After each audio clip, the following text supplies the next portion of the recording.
Hello, hello. Good morning and welcome. Good to have you here. Hope you'll grab your mug and a chair, curl up on the couch. Maybe you're still in bed still. Maybe it's in the afternoon where you are. Maybe it's very early in the morning where you are. Wherever you are or however you're watching this, thanks for being here. It's a pleasure to get to spend time with you on this platform. I love that I'm able to go live from different places. And so thanks for being here. This is a little segment on my live stream platforms that I call From the Editor's Desk. My name is Brene Harden. I am your hostess with the mostest and with a mug. So I hope you'll grab your mug. Today I am in Nashville, Tennessee. I'm visiting my daughter for her birthday, which is coming up on Monday. But I still own my house here, and I'm sitting in the living room. And so this, if you look behind me, this is an awesome painting. It is a painting of the guys from Peaky Blinders. And so that is on the wall here in the living room. Love, love, love having beautiful art on the wall. So I'm right here in the living room having coffee with you. Good morning. Great to see everybody here. Those of you that are joining live, thank you for being here. Those that are watching via replay or however you're consuming your content, thanks for being here. So what I like to do on the Saturday segments, I like to talk a little bit about stories that are going on around us. We talk about your story, talk about developing a story, writing stories.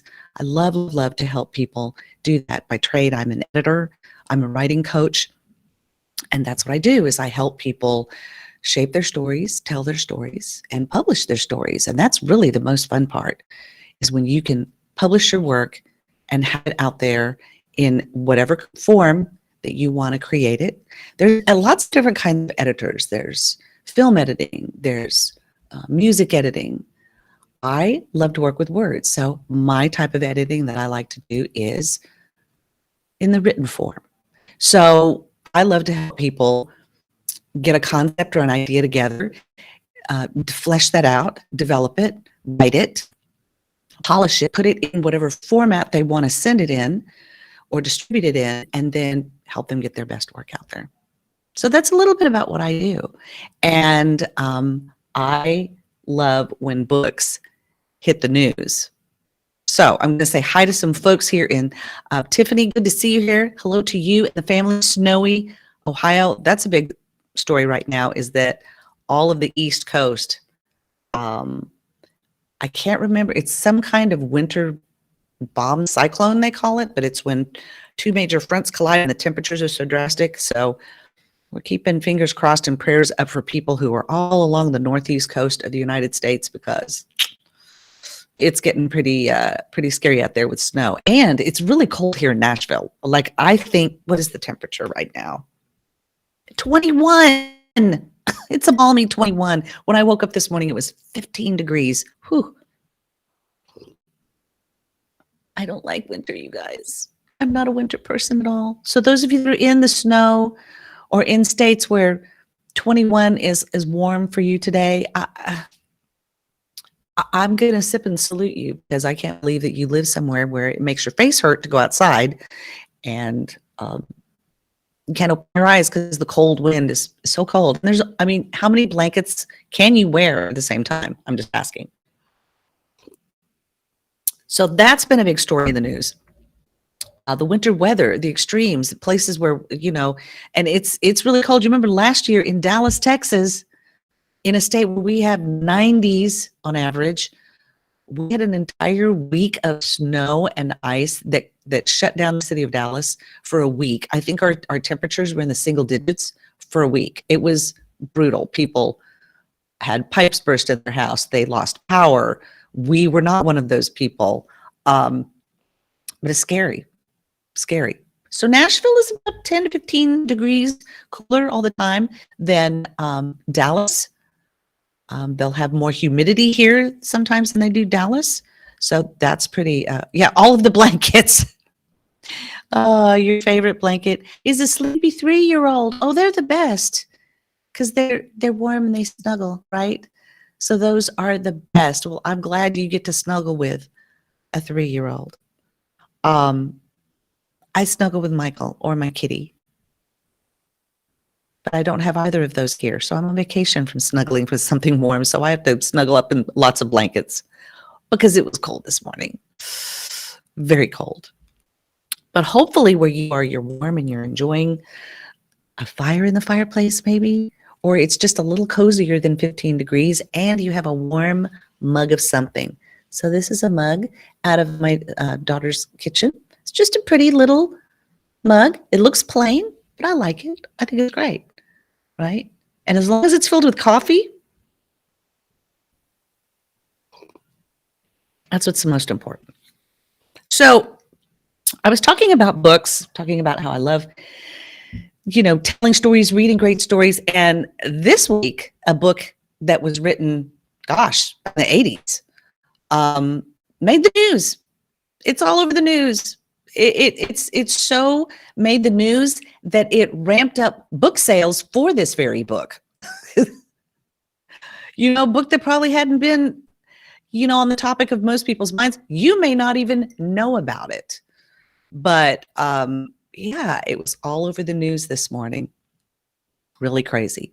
Good morning, Kelly. Good to see you here, my friend. Good to see you. And thanks, Savannah, for monitoring the comments. I love that. She's taking care of the comment section for me. So if you haven't been up on the news this week, here was one of the stories that I saw that, when it involves a book, always garners my attention and draws me in. And so if you are not familiar with the graphic novel entitled Mouse, this book has been in the news this week. And just so that you all know, it wasn't like the entire state of Tennessee. It was the school district in McMinnville, which is kind of close to Knoxville. And what happened is that the school board, the McMinnville School District, chose to pull this book from their 8th grade curriculum. They're pulling it from their curriculum. They're not allowing the students to read it. Now, it has been a part of the curriculum, and it deals with a very difficult topic, which is the Holocaust. And if you're not familiar with it, it's in the form of a graphic novel, which some people will think that, well, those are comics. Well, yes, but graphic novels are a little different in that they tell longer stories. Most comic books are, short little individual stories. But a graphic novel is a story that is in serialized form, told in different segments. Mouse was one of these books that came out in 1980. Was first published then. I mean, I remember this from high school back in the day. It was serialized from 1980 to about 1991. And it told the story of the author who was interviewing his father, and his father was an Auschwitz survivor. So the novel is told in a structure called a frame tale. So you have the story of the author, Art Spiegelman, who is interviewing his father, and then you go into the story that his father tells, which are the stories of his life as a Polish Jew, what that was like during World War II. Now, this is difficult material. It is in graphic novel form. So, in the 80s and 90s, that was a new form of telling stories. It kind of was underground and in some magazines. But this book, and to date, is the only graphic novel that has won the Pulitzer Prize. To win the Pulitzer Prize, you have to be a really outstanding piece of art, especially in written form. And so Mouse is the only graphic novel that I know of so far. And I'd have to go back and do research, but I don't think that a graphic novel has won the Pulitzer Prize since then. But in 1992, I believe, think it's 91 or 92, something like that. He won the Pulitzer Prize for this series. Now, difficult subject matter. Holocaust was not a fun event, right? There's nothing, even the stories that we get now are told from what we hear through people who lived it, who have told their stories we've read. But those stories pale in comparison to what the actual experience was like for these people, right? Also, here's the question, and I'm curious as to your thoughts, because the school district pulled this from 8th grade curriculum. Are 8th graders ready to read this kind of content? Well, let me ask you this question, because I always, when it comes to books, I try to have an open mind. I try to read things from all types of points of view, even if I'm not drawn to books that I hate, so I'm not going to run, but I'm not going to say that they should be banned. I was not a Twilight fan of the Twilight series at all. Not really. There are so many other things that are better written, better structurally written books. But I didn't call for a ban on Twilight. Other people were reading it. 50 Shades of Grey. Books are different. When people publish their work, you are banning or saying that their work is not worthy of reading or even being out there as a story. Good morning, Melissa. Good to see you. So, here are the questions. Are you familiar with this work? If you have an 8th grader and they're learning about the Holocaust, and they're not really, you're not getting them engaged in other books, but they're drawn to this because it's a format that most young people enjoy reading. Let me ask you this. Do you have an 8th grader who is on TikTok? Do they flip through TikTok and scroll through? Because I can tell you that there's probably, or any social media platform, are they on social media? Because there's a lot of content out there that could not be good for them to consume, and we're not worried about that. But we're worried about this one book. I mean, we have a week that we celebrate every year, and it's Banned Book Week, right? And in fact, this year, Banned Book Week is going to happen later in the year. It's going to happen in September.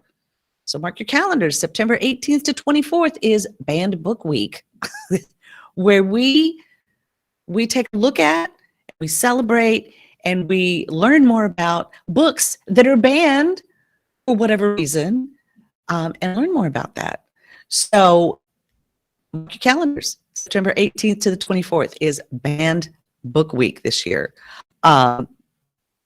Savannah, you said, I agree. It's nice to have different options for kids to engage with history. It can help them retain and understand complex ideas. I agree.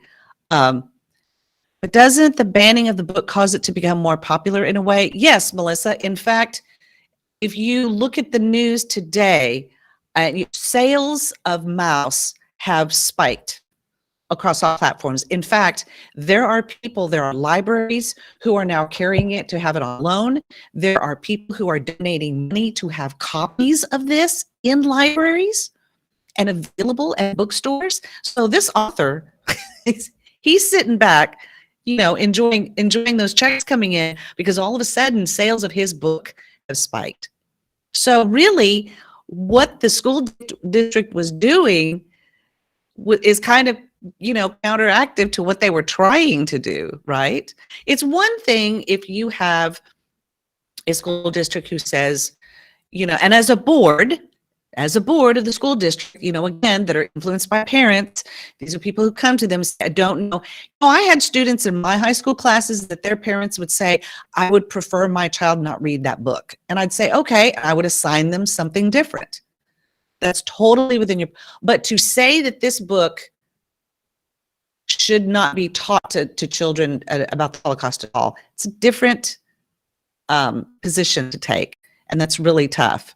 The same thing happened with the Dr. Seuss book they banned recently. Sales boomed, yes, and you couldn't find certain books like Green Eggs. You couldn't even order like the regular Seuss books because they were flying off the shelves. Right, right, right. So we forget about those things. You have a seventh grader who regularly reads books with heavy topics. You plan to find this one ASAP for her. Okay. So see, again, and yet does the school board or the school district or parents who are influencing a school board, do they have the option to determine what's being taught? It's one thing for you to say, I would prefer my child not read that book, than for you to say, this shouldn't be taught at all in the schools to children. Different stance. So anyway, congratulations to Art Spiegelman on the, new and revamped sales of his graphic novel. If you've never seen it or read it, get a copy of it. Read it. Find out what it is that's bothering. I think there's the word damn, and there's like and again, if you ever read, how many of you read Animal Farm in high school, right? Where the animals were characters, and yet we're dealing with topics and themes that were relevant in today's society. Okay, so if you've read Animal Farm, you could read Mouse. Let's see, I'm gonna look up some material here. So it was serialized from 1980 to 1981. It depicts Art Spiegelman interviewing his father about his experiences as a Polish Jew and a Holocaust survivor. The work employs postmodernist techniques, and it represents the Jews as mice, the Germans as cats, Polish people as pigs, Americans as dogs, the English as fish, French as frogs, and the Swedish as deer.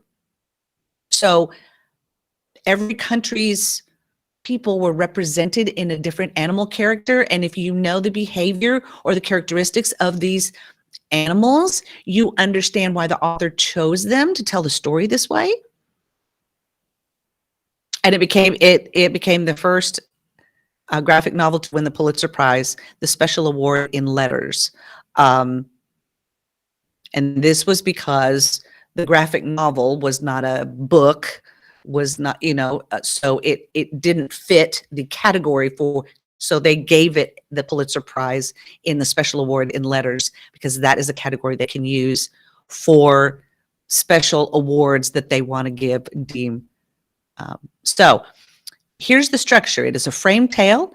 Narrative is present that begins in 1978 in New York. Spiegelman talks with his father, Vladek, about his Holocaust experiences, gathering material for the Mouse graphic novel project that he's preparing. In the narrative past, okay, so narrative past, this is where the storyline goes from the present line into the past. So he starts talking with his father and telling these experiences of what it was like of the years leading up to World War II to when his parents were liberated from the Nazi concentration camps. Much of the story revolves around Spiegelman's troubled relationship with his father and the absence of his mother, who took her own life when he was 20. Her grief-stricken husband destroyed her written accounts of Auschwitz. Imagine. So see, we can't even understand or imagine what they went through. And here is Art Spiegelman trying to share these stories before they're lost, right? The ones that his mother wrote because his father was so heartbroken, her stories are lost. And so what he was trying to do was talk with his father. In fact, his father died, I believe, a year or two before the book came out. So his father never got to see his son's work. It deals with his mother's suicide. So some of the content might be, it depends on, but guys, with our world right now and the pandemic going on and everything going on, a lot of these kids are dealing with heavier topics, and the word damn and but in the grand scheme of things, not that big a deal, right? But you have to make decisions based on what you think is important for your family. So it's a tough line to to cross, to walk, or to even stand on. But if you've never read the graphic novel and it's something you think you can sit down with your child and discuss, I think that you should do that, especially if your child starts asking. Yes, Savannah, kids are so much smarter and capable of understanding things than most people realize. Tiffany, you say, it's my position that parents should always have control or influence over what their kids consume, both academically and socially. If you choose to give your child's academics over to the school district, then you are relinquishing that control and influence to whomever is making those decisions. Tiffany, you right there, you nailed it, right? That parents can decide. So if the parent was to go to the school district and say, I'm going to have my child sit this reading out, or can you assign them something different? I'd rather not have them read this. You can do that. But again, like Tiffany said, if you choose to give your child's academics over to the school district, then you're relinquishing that control to whomever is making those decisions.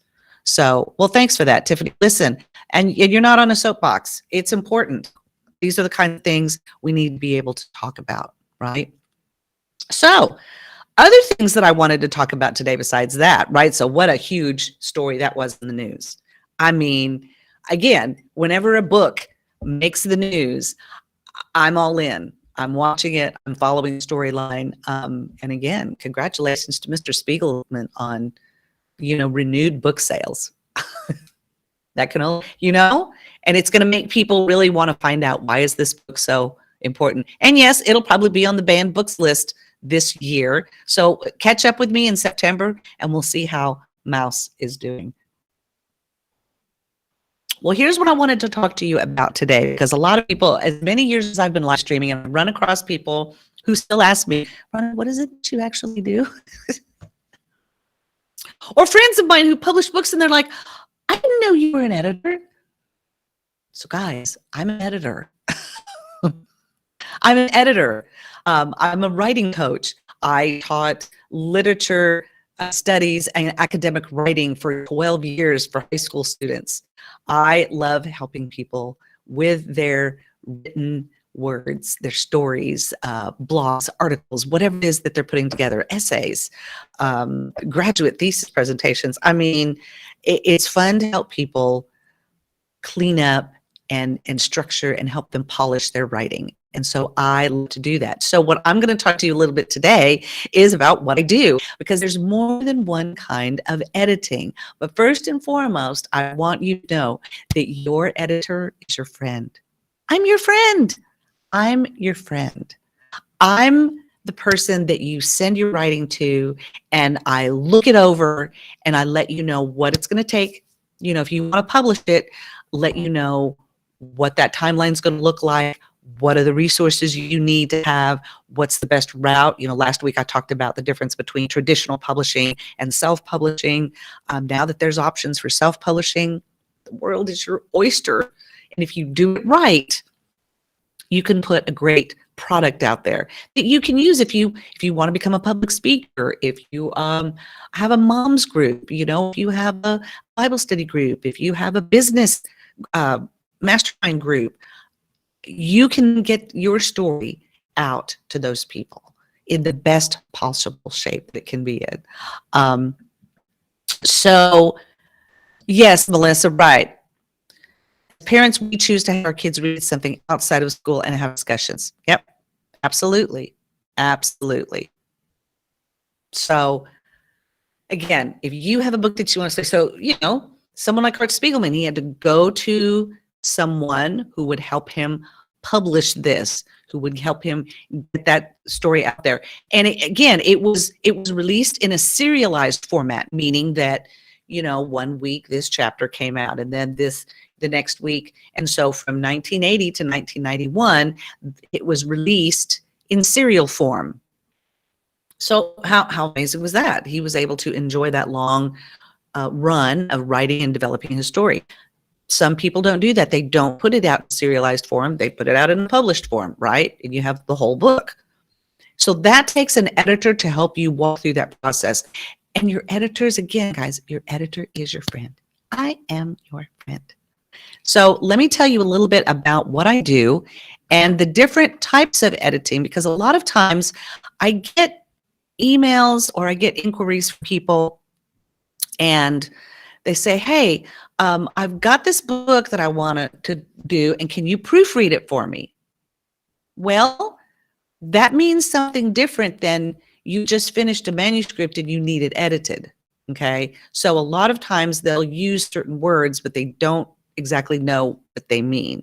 So I want to go through that and let you kind of know the different stages of editing, because this will determine what you need for your particular project. Okay.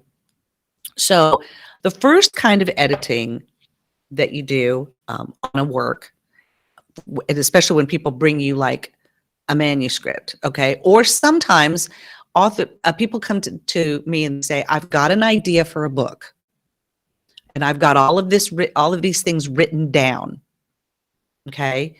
But they haven't really put it in a document form that's ready to go to editing, okay?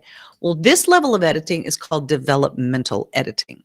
This has to do with the big picture of your book, okay? So this is where we would sit down and I would say, okay, so what is the topic of the book? What is the theme? Have you, do you have chapters written? Do we have an outline of the flow of how the book is going to go? How is your book structured? I was telling you that Art Spiegelman's book was in a frame tale, meaning that it starts with his story, then it moves into his father's story, then it moves into other individual stories. The book Frankenstein is written in the same structure. It's called the frame tale, where you start with the captain that's out on the boat that discovers Victor Frankenstein out on the ice. Then you move to Victor Frankenstein and you hear his story. Then you move into the monster and the monster's story. Then you move, and then you go walk back out. Okay, it's the frame tale. It's a type of structure that a story is told in. So with developmental editing, if I were to meet with you and you say, hey, I have an idea for a book, this is where we would sit down and look at the big picture of your book. We would look at the flow. We would look at the different levels of your story, if you will. Okay. So the beginning, the middle, the end. So this would be where I would do a read through of everything you have and then give you an idea of what your next steps are to get it ready to publish. Okay. So it's the bigger picture. We're looking at the big picture and getting your idea down and making sure you have something that's going to connect with readers and have a definite audience. Okay. Now, from that level of editing, so say I work with you, and I've done this with a couple of clients where I coach them and I meet with them either weekly or like twice a month to check in with them, how they're working on their story. Are they following their outline? Kind of help them with the story outline so that they can then write the chapters. Okay. So that's the developmental editing. Then once we get to a manuscript that is fairly finished, okay, and ready to review, well, this is where your next type of editing comes in, and it's called substantive editing. Sometimes you'll hear it called line editing, but what substantive editing focuses on is the overall structure, the looking at your content, looking at how it flows. I may suggest, how about we change your subtitle to this? I get an idea for your voice and your writing style. So I may make suggestions I know you're trying to say this, but let's say it maybe this way. Or how about you use this word instead of all of these words to say this one thing? So that's what substantive is. So if you think of the word substantive, we're looking at the substance of your manuscript. We're making sure that it is communicating your message, or it is following the story plot and moving along. Not going to change your topic or your themes or anything like that, but we're looking at making sure that it flows and it stays within that structure that we talked about earlier in developmental editing. Okay. So this is where we're really looking at and making sure that your story is following and is going to fit your specific reader. And remember, a couple weeks ago, we talked about who is your genre. Who is your audience? What is your genre? Who is your reader? How old are they? They're going to have a certain way of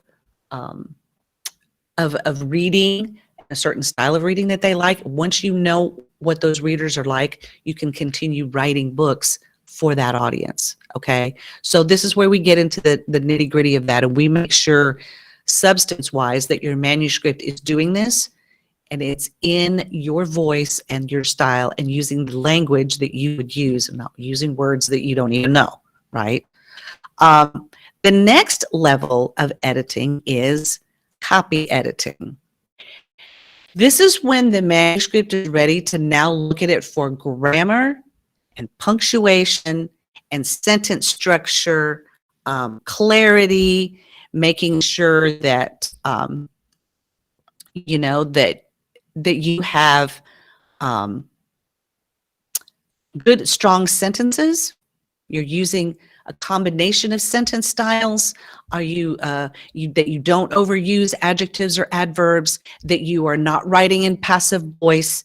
Now, and I know a lot of people have, you can purchase editing software that will flag things for you to, hey, this is written in passive voice. Well, unless you know how to fix passive voice, that's going to be a problem, because the software's not going to tell you and know your voice and tell you what's going to be the best style and language choice for your particular voice.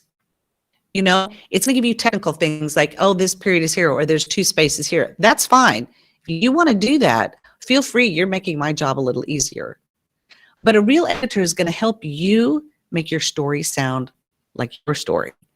And that takes a set of eyes that gets familiar with your words, gets familiar with your style and your tone, and helps you tell your best story in words that you would use, so that when the reader reads it, it sounds like they're sitting down having a conversation with you.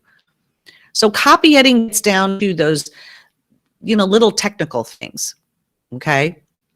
Where we're fixing that. We're fixing grammar, we're fixing punctuation. So if you were to come to me and say, I need a manuscript copy edited, I'm not going to look at the overall structure of the story.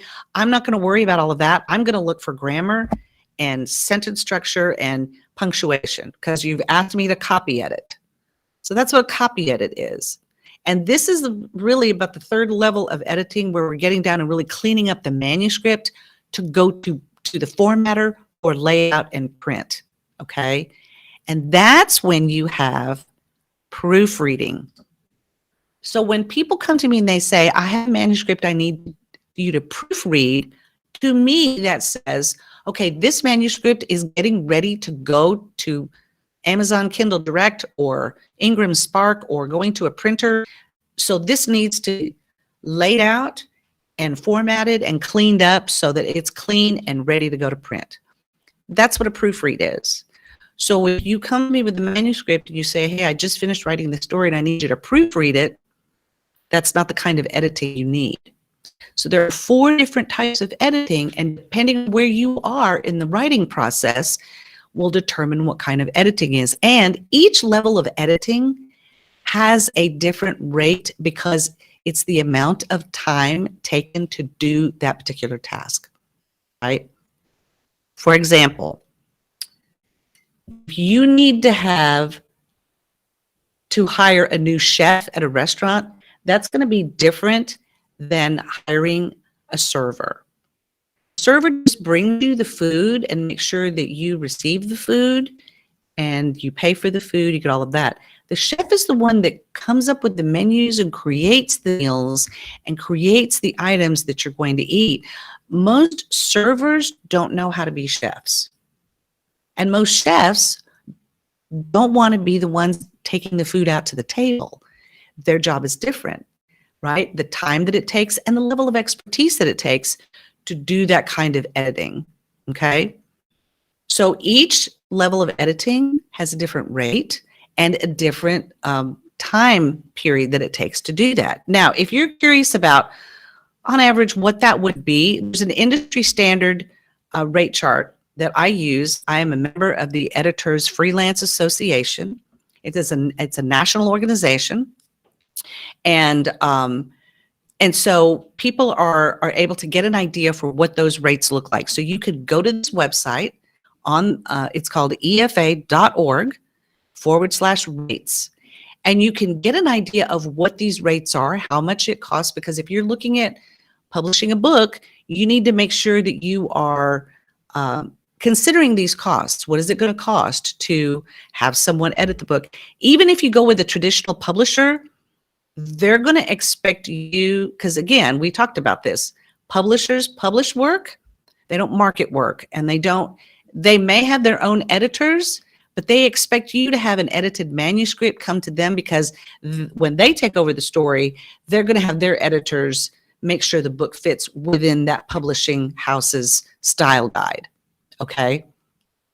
They still expect you to do the footwork on getting the manuscript ready to pitch to them, right? So this will be a cost that you will incur whether you're going to traditionally publish or self-publish. So you maybe need to consider that when you're thinking about publishing a book, right?